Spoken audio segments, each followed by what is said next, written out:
Right, Medigadda barrage దగ్గర ఉత్తమ్ కుమార్ రెడ్డి మాట్లాడుతున్నారు. ఇప్పుడు లైవ్ చూద్దాం.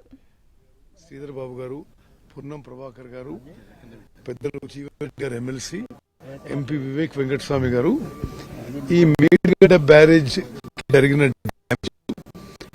కాళేశ్వరం ప్రాజెక్ట్ ఓవరాల్ ప్రాజెక్టు ప్రస్తుతం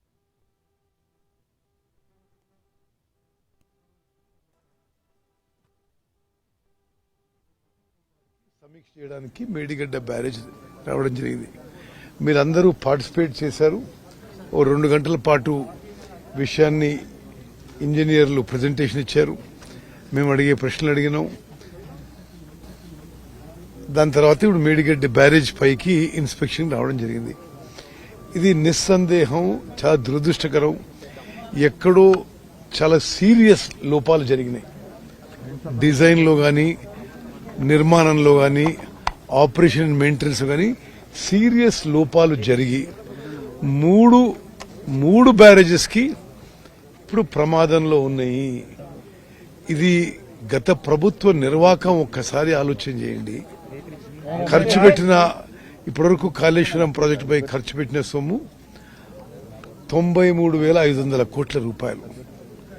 మన అందరి జీవితాలు బ్యాంకులలో తాకట్టు పెట్టి హై కాస్ట్ లోన్స్ తీసుకొచ్చి మరి ఇటువంటి ప్రాజెక్టులు నిర్మించిన వాళ్లపై ప్రజలు కూడా మరి వాళ్ళు ఏ విధంగా పనిచేశారో ఇది వాళ్ళ పనితీరుకు నిదర్శనం అని చెప్పి నేను మనవి చేస్తున్నాను.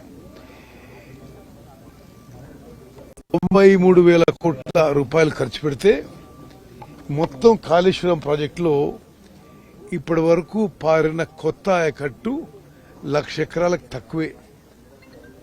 అంటే ఎంత మరి అమూల్యమైన ప్రజా డబ్బు అప్పులు తీసుకొచ్చి వృధా చేశారు. ఒకసారి తెలంగాణ ప్రజానీకం మొత్తం ఆలోచన చేయాలి.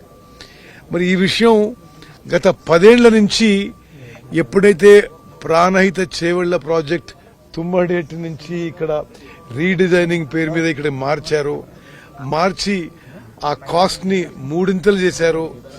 మరి కాస్ట్ బెనిఫిట్ రేషియో లేకుండా చేశారు. ప్రాజెక్ట్ వయబిలిటీ పూర్తిగా తగ్గిపోయిన విషయం.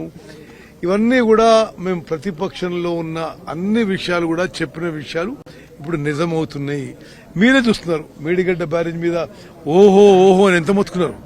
అసలు అంతర్జాతీయంగా ఎవరొచ్చినా తీసుకొచ్చి చూపెట్టి ప్రపంచంలో ఇంత అద్భుతమైన ప్రాజెక్టులు ఏం చెప్పారు. ఇది వాళ్ళు చేస్తున్న పని. మీరు అసలు క్వాలిటీ చూడండి. అసలు ఈ పేర్లు చూడండి. అసలు కేవలం 3 ఏళ్ల కింద కట్టినట్టు ప్రాజెక్ట్ ఉందా ఇది? చూడండి ఎట్లుంది అది. అండ్ ఇప్పుడైతే 3 ఫౌండేషన్లు కొలాప్స్ అయిపోయినాయి. ఎన్ని కొలాప్స్ అయితాయేమో.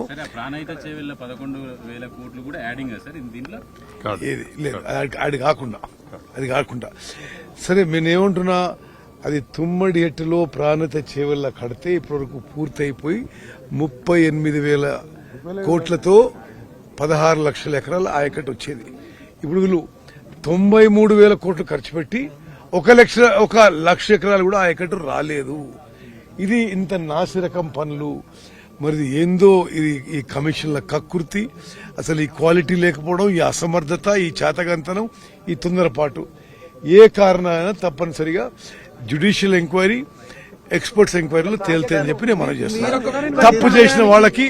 తప్పు చేసిన వాళ్ళకి శిక్ష తప్పదు అని చెప్పి నేను మనం చేస్తున్నాను.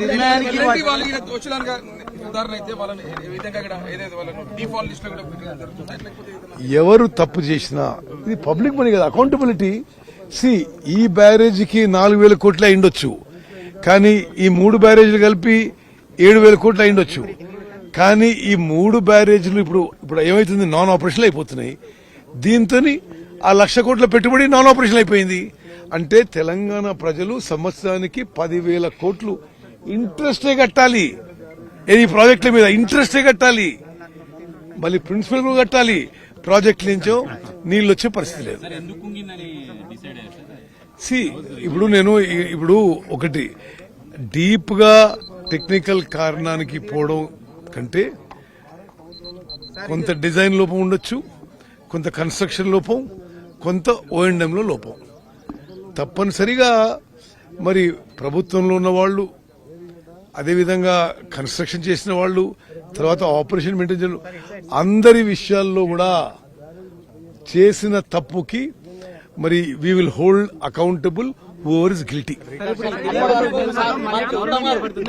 అధికారులు కూల్చేయాలని చెప్తే మీరు కూల్చేస్తారా సార్? డ్యామ్ సేఫ్టీ అధికారులు ఇప్పటికే ఒక నివేదిక మీకు ఇచ్చినట్లు నేషనల్ డ్యామ్ సేఫ్టీ అథారిటీ ఇచ్చిన రిపోర్టు పూర్తిగా అసలు ఈ ప్రభుత్వం, గత ప్రభుత్వం ఇది వాళ్ళ వైఫల్యమే అని స్పష్టంగా చెప్పింది.